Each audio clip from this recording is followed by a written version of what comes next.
안녕하세요. 오만사입니다.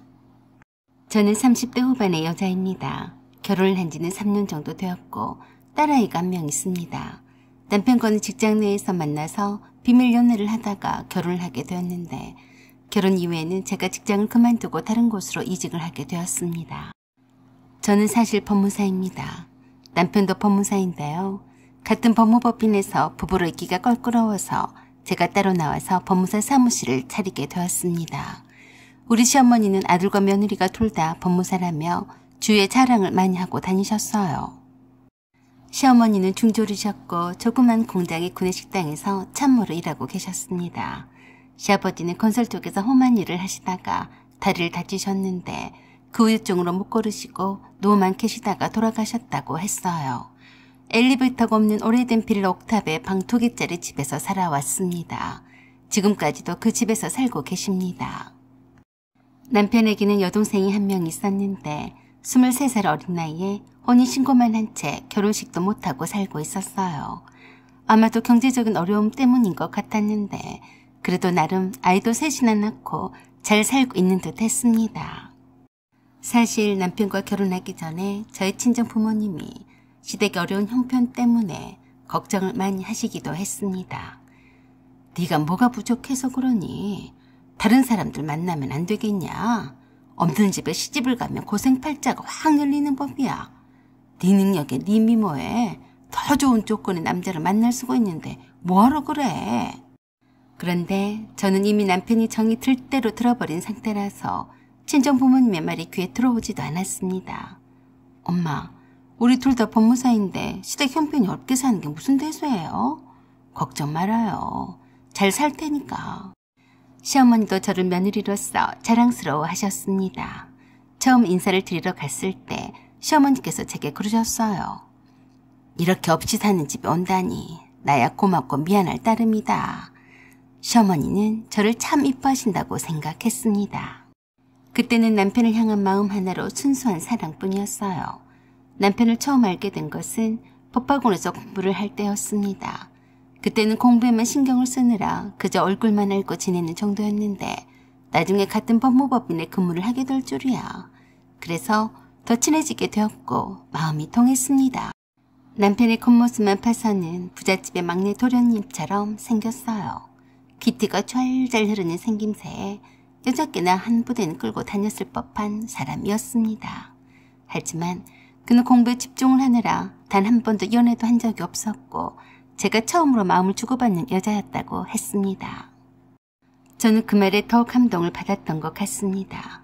하도 야가 빠진 남자들을 여름 만나다 보니까 남편처럼 이렇듯 순수한 남자가 더 끌렸어요. 남편 어려운 가정 형편 때문에 법학원에서 공부를 할 수 있었던 것도 전부 다 시누이와 시어머니의 헌신적인 뒷받침 때문이라고 했습니다. 내가 그냥 웬만한 회사에 취직을 할 수도 있었는데 내 동생이랑 엄마가 하고 싶은 거 하라고 했어. 내 동생 자기도 힘들 텐데 용돈도 보내주고 엄마가 식당 일을 하면서 번 돈을 전부 다 나한테 다 썼어. 내가 좀 이기적으로 살았지. 그래서 내 동생이랑 엄마한테는 앞으로 더욱더 잘하고 살 거야. 도움을 준 고마운 가족이든 아니든 가족한테 서로 잘하고 사는 건 참 아름다운 일이라고 생각했습니다. 결혼을 했건 안 했건 간에 가족에 대한 사랑은 소중한 것이니까요. 그래서 남편의 그 말에도 별로 개의치 않아 했고 당연하다고 생각을 했어요. 남편이 얼마간의 생활비를 시어머니께 드리고 있었지만 시어머니는 아직도 식당 참모 일을 하고 계셨습니다. 내가 평생을 일을 손에서 놓아본 적이 없었는데 일을 안 하고 아들이 준 돈만 팔아보고 살면 그게 사람이냐? 나도 일을 해야 살지. 놀면 뭐하냐?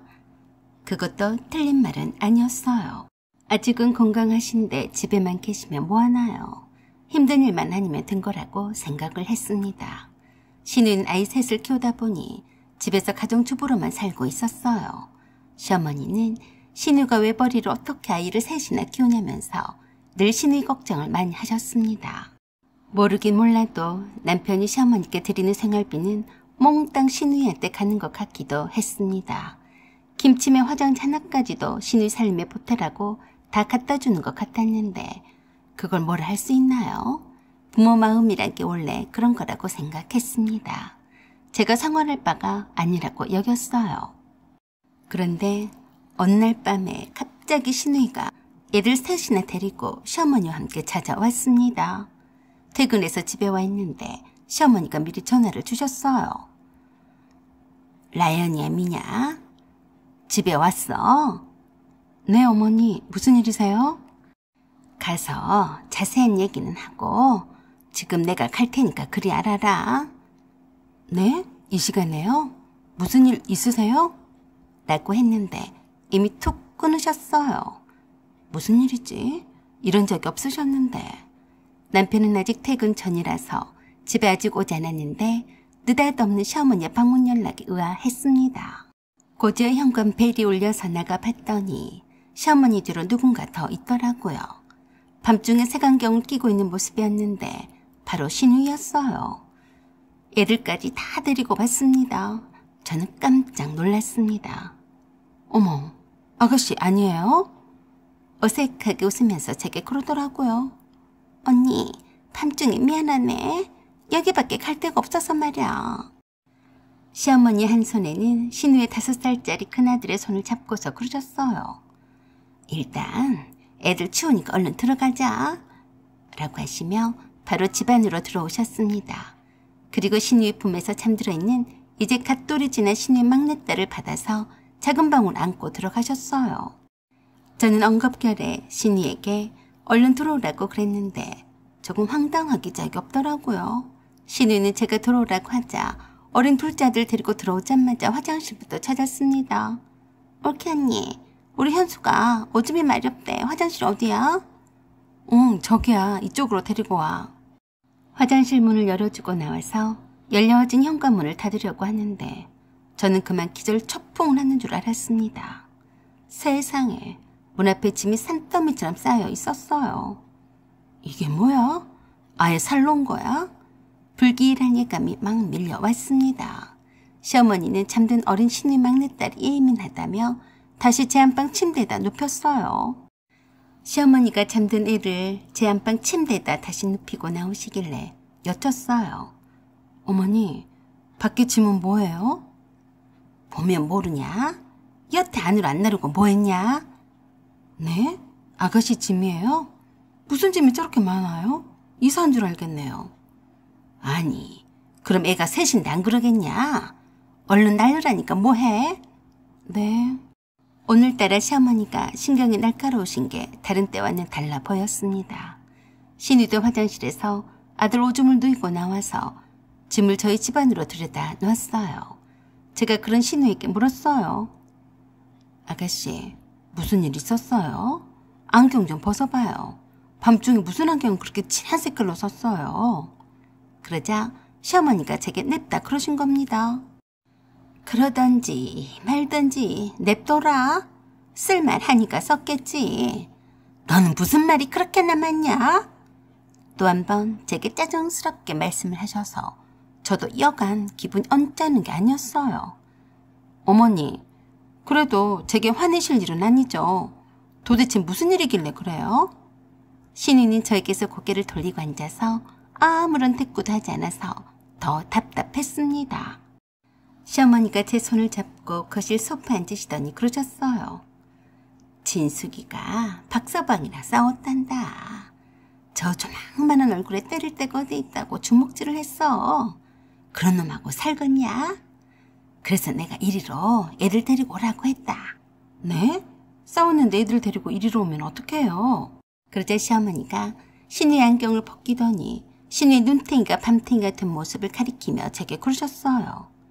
이것 좀 봐라. 허구한 날 싸움만 났다 하면 애들 앞이고 뒤건 간에 분간을 안고 이렇게 주먹질인데 어떻게 살겠냐? 그래서 내가 애들 데리고 이리로 오라고 한 거야. 그래도 그렇지. 차라리 어머니 집으로 가지 왜 여기로 오셨어요? 그러자 신우와 시어머니가 둘이 함께 얼척이 없다는 표정으로 웃더니 제게 그랬습니다. 그래서 불만이라 이거냐? 불쌍한 네 신우를 보고도 그런 소리가 나와. 애들이 셋인데 그 추운 옥탑방집에서 어찌 지낸단 말이냐? 우풍이 심해서 나도 잘 씻지도 못해. 펼스럽네. 눈치 주지 마라. 저를 아주 천하의 나쁜 년 취급을 하셨습니다. 신우이는 보기에도 안쓰럽게도 상당히 많이 얻어 터졌더라고요.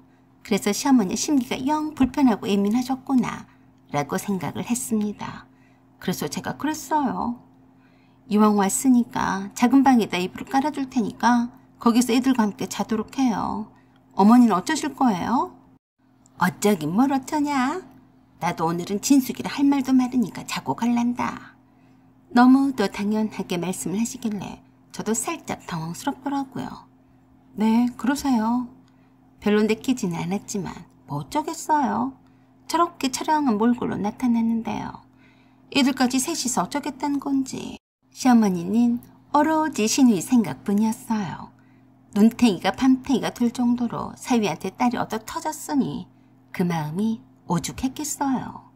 저도 많이 속이 상했지만 부부싸움이라서 이러쿵 저러쿵 묻기도 애매하더라고요. 시어머니는 신우이를 작은 방으로 데리고 가서 신우이 얘기를 들을 모양이었어요. 갑자기 저에게 그러시더라고요. 너는 애들 좀 잘 봐라. 내가 진숙이라 할 얘기가 많으니까 애들 밥 좀 챙겨 먹여. 네, 그럴게요. 뭐 어쩌겠습니까. 어린 신우이 아들들을 굶길 순 없었으니 제가 챙겨 먹여야죠. 무슨 일 때문에 싸워서 저 모양이 됐는지는 몰라도 별로 궁금하지도 않았습니다. 그저 얼마나 오랫동안 여기 있을 생각인지 그게 더 궁금하더라고요. 오기 전에 미리 연락을 구하고 와야 하는 게 아닌지 무작정 찾아와서 이게 무슨 민폐인가 싶더라고요. 그래도 남편의 여동생이 어려움을 당해서 오빠 집으로 피신을 온 건데 마음 넓게 쓰자고 생각했습니다. 신우이 애들 밥을 챙겨 먹이고 남편에게 전화를 했어요. 자기는 안 오고 뭐해? 빨리 와. 어머니랑 아가씨가 애들 데리고 와 있어. 뭐? 왜? 나도 몰라. 자기한테도 어머니가 아무 말 없으셨어? 응, 무슨 일 있는 거야? 자세히는 모르는데 아가씨가 부부싸움을 하고 이리로 온 것 같아. 빨리 오기나 해. 알았어, 다 왔어. 남편이 집에 도착을 하자마자 시어머니가 신우이 함께 있는 작은 방에서 나오시더니 남편만 쏙 때리고 들어갔습니다. 거대한 신우이가 훌쩍거리며 우는 소리가 들리더라고요. 남편이 화가 나서 언성을 높이며 그랬습니다. 이 자식 가만 안 둘 거야. 아무리 그래도 사람 이렇게 패? 라고 하면서 남편이 매부에게 전화를 해서 고래고래 소리를 질렀어요. 네가 사람 새끼냐? 매부가 그러고도 남자야. 나이도 어린 내 동생을 데려가서 이렇게 만들려고 그런 거야? 너 나한테 눈에 보이면 뒤질 줄 알아. 알았어? 라며 한참을 떠들더니 갑자기 조용해졌습니다. 희한하네. 왜 저래? 잡아 죽일 듯이 소리를 지른 때는 언제고 왜 저러는 거야? 남편은 자기 매부와 한참 동안이나 통화를 하는가 싶더니 작은 방에서 나와서 베란다로 나가서 심호흡을 크게 했습니다. 아무래도 스트레스를 크게 받은 모양이에요. 저는 궁금한 나머지 베란다로 따라가서 물었습니다. 도대체 무슨 일이야? 그러자 남편이 또 한 번 한숨을 크게 쉬더니 제게 그랬어요. 너는 모르는 게 더 낫겠다. 스트레스 받으니까. 그게 무슨 말이야? 나도 알아야지. 말해봐. 아니, 그냥 하기 싫어. 들어가 있어. 추우니까 감기 들겠다.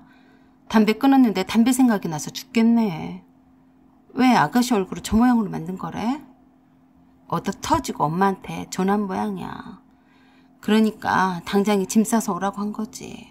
아니, 그럼 어머니 집도 있는데 왜 여기로 온 거야? 저 모양으로 온 사람을 다시 나가라고 할 수도 없고 저렇게 짐 싸서 온 걸 보면 하루 이틀 있을 것 같지가 않던데. 그랬더니 남편이 제게 그랬습니다. 지금은 진숙이 상황이 안 좋으니까 네가 조금만 참아. 내가 오빠니까 친정이랍시고 찾아온 거잖아. 우리가 조금만 이해하자. 알았어. 그런데 무슨 일 때문에 싸운 건지 말 안 해줄 거야? 좋은 얘기도 아닌데 너까지 알게 하고 싶지가 않아서 그래. 엄마한테나 진숙이한테도 먼저 말해주기 전에 묻지도 마. 지금 엄마도 그렇고 진숙이도 참 힘들어해. 그래서 더 이상 묻지 않기로 했습니다. 어려운 처지에 놓여있는 신우이를 내칠 수도 없는 노릇이고 거기다 대고 꼬치꼬치 묻기도 거시기 하기도 했습니다. 하지만 순식간에 제 딸의 방인 작은 방을 차지하고 있는 신우이네 가족들과 시어머니 때문에 정신이 하나도 없었어요. 시어머니는 신우이들을 돌봐주신다면서 다니던 식당도 잠시 그만두시고 저희 집에서 그냥 사셨습니다. 부부싸움이니까 한 며칠 있다가 가겠거니 했는데 갈 생각을 도통 하지 않았습니다. 퇴근해서 집에 오면 자기네들끼리 밥 해먹고 설거지통에 설거지가 산을 이루게 했어요. 그뿐만이 아니었어요. 시누이네 아들들이 어찌나 나대던지 혼을 쏙 빼는 것 같았습니다.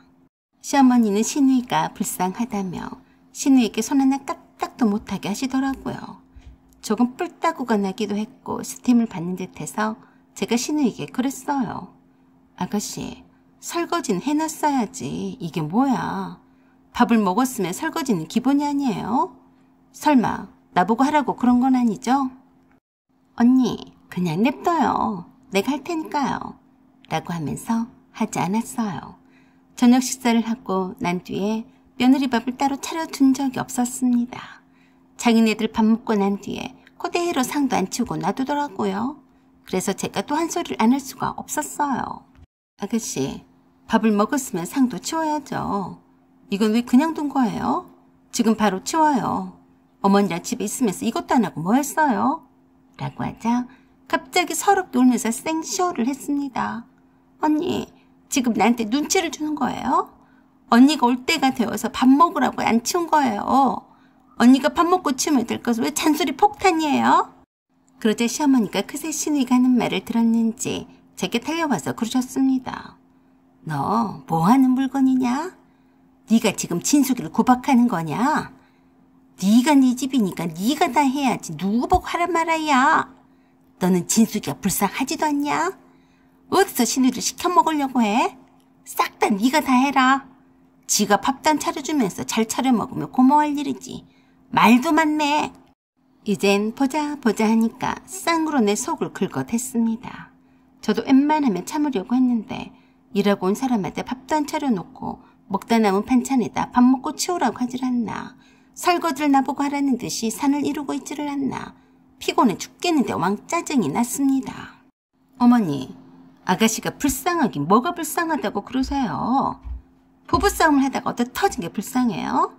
최소한 올케네 집에 와 있으면 기본적인 것들은 해야 A잖아요. 어머니는 일도 안 나가시면서 뭐 하시느라 제 저녁밥상도 안 차려주시는 거예요?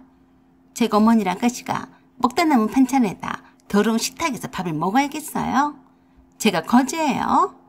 그러자 시어머니가 두 눈에 쌍심지를 켜고 제게 달려들었습니다. 뭐시여? 네가 지금 불난 집에 부채질하는 거냐? 진숙이가 저렇게 눈탱이가 밤탱이가 되어서 오니까 우습게 보여? 네가 사람 같으면 그러면 못 쓴다.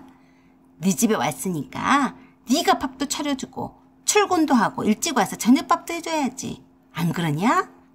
참 기가 막혀서 웃긴 짬뽕 같은 소리를 하고 자빠져 있는 시어머니가 어거지 소리를 해대시는데 어이가 없었어요. 그래도 뿔난 김에 저도 참지 않고 할 말은 해야 했습니다. 어머니, 제가 아가씨 눈탱이를 밤탱이로 만들었어요. 왜 저한테 그러세요? 너 말 다 했냐? 그렇지 않아도 내가 진숙이 때문에 속상해 죽겠는데 너까지 거기다 기름칠하냐? 어? 어머니가 속상한 것은 속상한 것이고 저는 안 보여요? 제가 무슨 죄예요? 갑작스럽게 찾아와서 받아줬더니 밥 안 차려준다고 하질 않나. 일하고 온 사람한테 설거지거리를 남겨놓질 않나. 정말 이러실 거예요? 오메, 이거 말하는 것 좀 보소. 완전 상전일세. 네가 이럴 줄은 몰랐다. 잔소리 따벨총을 시작하시길래 제가 시누이를 잡았어요. 아가씨, 욕조 애들 기저귀랑 옷들을 담가놨던데 빨리 치우던지 빨던지 해. 뭐하고 있어? 빨리 가서 안 치워? 남의 집에 왔으면 최소한 그런 눈치는 보고 있어야 하는 거 아니야? 저도 모르게 폭발해버렸습니다. 제가 한 며칠 정도는 그냥 봐 넘어갈 수도 있었는데요. 그 이상은 저에게도 인내심의 한계가 왔습니다. 일단 시대 식구들이 내 공간에 와서 진을 치고 있는 자체가 하나부터 열까지 스트레스일 뿐이었습니다. 내 집인데 퇴근해서 집에 오기가 싫더라고요. 제 딸은 라연이만 아니었으면 집에 안 들어왔을 거예요. 라연이는 친정 부모님이 일주일 동안 돌봐주시다가 주말에만 제가 데리러 가곤 했는데 시어머니가 제 집에 계시면서 라연이를 친정 부모님께 보내지 말라고 하셨거든요. 제 얼굴 표정이 험악해지자 시어머니가 보다 못해서 제게 삿대질을 해가며 소리를 질러대셨어요. 너 그러는 거 아니다. 시어매랑 시누이가 그렇게 네 눈에는 우습냐? 내가 네가 법무사라서 잘났다고 이뻐라 해주니까 아주 버르장머리가 없구나. 내가 네 남편을 어떻게 해서 법무사를 만들었는지 알긴 하냐? 저도 지겨워서 소리를 질러댔습니다. 어머니, 이젠 그만하세요. 생색도 적당히 내셨어야죠. 부모가 되어서 자식 뒷바라지를 해주는 게 그게 그렇게 생색낼 일이에요? 당연한 거예요. 뭐시 어째? 네 남편 공부를 시키려고 진숙이가 얼마나 마음고생을 했는 줄이나 알아? 아가씨도 그래요. 동생 오빠 공부하려고 용돈 좀 대준 게 뭐 얼마나 대단하다고 그렇게 생색을 내는 거예요? 그러자 더 열받은 시어머니가 얼른 내뱉은 말이 상당히 거슬렸습니다. 진숙이가 누구 때문에 저렇게 됐는데? 다 네 서방 공부시키려다가 저렇게 된 거야. 어머니, 나랑 무슨 상관이에요? 제가 그러라고 했어요? 제가 라연이 아빠랑 결혼하기 전의 일인데 제가 뭐 어쨌다고 그러시냐고요. 그러냐? 그래, 그럼 긴 말 할 것 없다. 내가 단도직입적으로 말할 테니까 그런 줄 알아라. 네, 말씀해보세요. 또 무슨 말씀 하실 건데요? 내가 라연이 아빠한테도 말했지만 여기 이 집을 팔아서 진숙이 빚부터 갚아야겠다. 너는 우리 집에서 살면 되니까 둘이 돈을 잘 버니까 금방 또 집을 사면 될 것 아니냐? 저는 제 귀가 어떻게 됐나 하고 의심했어요. 무슨 헛소리를 저렇게 하시는 거야? 말 같지도 않아서 화도 안 나더라고요. 어머니, 아가씨 빚은 뭐고 저희 집을 팔자는 말은 뭐예요? 좀 알아듣게 얘기 좀 해보세요. 라고 하며 시어머니 앞에 앉아서 시어머니의 두 눈을 똑바로 쳐다보며 묻자 살짝 당황하는 눈치였습니다. 그러더니 갑자기 태도를 바꿔서 제 두 손을 잡고서 그러셨어요. 내가 너에 대해서 잘 안다. 네가 얼마나 착한 며느리인지 내가 잘 알아. 그래서 말인데 이번에 진숙이 좀 살려다오. 그러니까 차근차근 알아듣게 말씀을 해보시라고요. 그게 말이다. 진숙이가 임신을 해서 다니던 회사도 관두고 애들만 키웠잖니. 돈이 어디에 있어서 네 신랑 공부를 시켰겠냐? 별것 아닌 것 같아도 공부하는데 시간이 조금 걸렸잖아. 학원비며 책값이며 나도 내 입에 풀칠하기도 바쁜데 내가 벌어서 돈 대줬겠니? 그래서요? 진숙이가 할 수 없이 박서방 돈에 손을 댔다가 그마저도 여의치 않아서 돈을 많이 빌렸은 모양이야. 그게 제때 갚았으면 될 것을. 너도 알다시피 박서방 가게가 잘 안 됐잖니. 진숙이가 아무도 모르게 알아서 잘 해보려고 한 건데 그게 눈덩이처럼 커져서 1억 8천만 원이나 되었지 뭐냐. 그러니까 니들이 갚아줘야지. 어쩌냐. 그래서 제가 신우를 한번 쳐다봤더니 제 눈을 피하더라고요. 어머니, 그건 라인이 아빠랑 알아서 상의하시고요. 저는 모르는 일이니까 아가씨 빚을 갚으라 말아 하지 마세요. 어머니 말대로 불쌍해서 며칠 지내다 가라고 했더니 이제 빚까지 떠안길 작정이세요? 난 안 들은 걸로 할 테니까 지금 당장에 돌아가세요. 두 분 다 내 집에서 나가요. 제가 강경하게 나가자 시어머니가 제 두 손을 붙잡고 얼르며 타이르듯이 그랬습니다. 너는 안 봐서 모른다. 진숙이가 얼마나 네 신랑한테 잘했는 줄 아냐? 오죽했으면 빚을 내서라도 네 남편 공부를 시키려다가 저 지경이 되었겠냐. 지금 진숙이가 저렇게 지 남편한테 얻어 터진 것도 다 그 때문이야. 돈 빼돌려서 친정에 갖다 줬다고 말이다. 어머니, 백날 저에게 그런 말씀을 해봤자 소용없어요. 저한테는 씨알도 안 먹히니까 헛수고 마시고 아가씨랑 지금 당장에 짐 싸서 돌아가세요. 그래도 애원하듯이 저를 붙잡고 하소연을 했습니다. 참 듣기 거북하더라고요. 네 시누이가 이혼을 당하고 애들하고도 떨어져 살면 좋겠냐? 이혼을 당하긴 누가 당해요? 아가씨가 이혼을 해야죠. 눈탱이 팜탱이를 만든 남자랑 더 살아봤자 좋은 꼴 못 보니까 하루라도 빨리 이혼해야죠. 그리고 아가씨가 진 빚은 아가씨가 책임을 져야지. 누구 보고 갚아달라고 하는 거죠? 그러지 말고 이 집을 팔면 대출을 빼고도 진숙이 돈은 갚을 수 있을 것 아니냐. 너희들은 kan방 집 사면 되는 것이고 안 그래? 그래서 제가 시어머니 얼굴을 가만히 쳐다보면서 물었습니다. 어머니, 그 말 진심이세요? 진심이고 말고 이번 한 번만 진숙이 좀 살려다오. 알았으니까 일단 아가씨 데리고 어머니 집으로 돌아가세요. 제가 생각은 해볼 테니까요. 그러자 그러면 그렇지 하면서 좋아 죽고 못 살았습니다. 그래, 그래야지. 이젠 진숙이 너도 살았다. 네가 네 남편 몰래 빚진 거 갚으면 더 이상 뭐라 하겠냐? 아이고, 내 며느리가 최고여. 시어머니는 날개가 달렸는지 기분이 날아갈 듯한 모양이었어요. 다시 한번 확인차 제게 물었습니다. 꼭 진숙이 돈을 갚아야 하니까 이 집을 팔고 그 돈으로 진숙이 빚을 갚아줘야 한다. 알았지? 네, 알았어요. 그러니까 제 마음이 변하기 전에 얼른 가세요. 아니다. 가는 건 일도 아니다. 내가 미안하니까 설거지랑 집안 청소도 좀 해주고 가마. 라고 하시며 신우한테는 설거지를 하라고 시키고 그때서야 제 저녁 밥상을 차린다고 설레발을 떠셨습니다. 먹다 남은 찌개는 냅두고 새로 순두부찌개를 끓여서 밥상에 내놓으셨어요. 그리고 욕조에 있는 신우 애들 빨래도 하시고 집안 청소도 한다며 신우이를 한참 동안이나 법석을 떨다가 애들을 데리고 시어머니 집으로 갔습니다. 그날따라 남편이 퇴근해서 오면서 시어머니께 연락을 받았는지 오자마자 제게 물었습니다.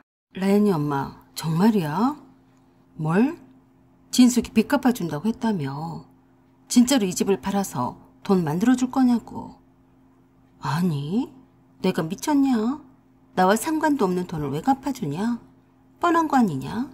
아가씨가 이리저리 돈 갖다가 흥청망청 쓰고 갚아달라는 건데 저러니까 자기 신랑은 얻어 터지고 살지. 안 그러냐? 뭐? 그럼 엄마한테 헛소리 한 거야? 얼른 내 집에서 나가시게 하려고 생각해본다고 할 뿐이지 갚아준다고 한 적 없다. 말은 바로 해야지. 그러지 말고 진숙이가 힘든 모양이던데 이 집 팔고 갚아주자. 애가 셋인데 이혼하게 생겼어. 네 앞길이나 걱정하시지? 네 동생보다 네가 먼저 이혼하게 됐는데 모르겠냐? 뭐 그게 무슨 소리야? 한번 빨대 꽂은 맛을 본 사람이 또 안 그러겠냐?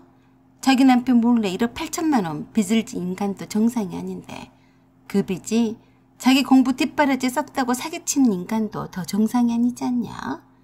집 팔아서 신이 빚 갚아달라는 것도 정상이 아니고 거기에 부안해동하는 남편이란 작자도 못 믿을 인간이다. 이혼하자. 뭐야? 고작 그 정도 이혼 말이 나와. 고작 그 정도라고 했냐? 넌 그게 문제야. 네가 원하는 대로 이 집을 팔 테니까 너한테 남은 돈 있으면 네 동생한테 빚 갚아주던지 알아서 해라.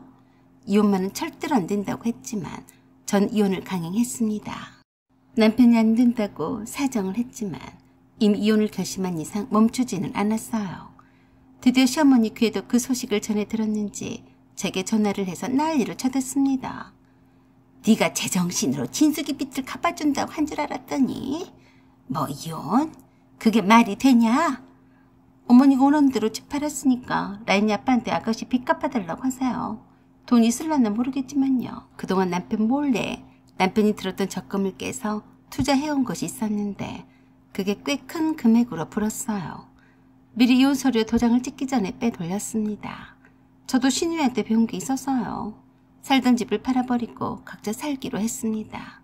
그랬더니 이혼을 해주더라고요. 사연은 여기까지입니다. 구독과 좋아요 부탁드려요. 감사합니다.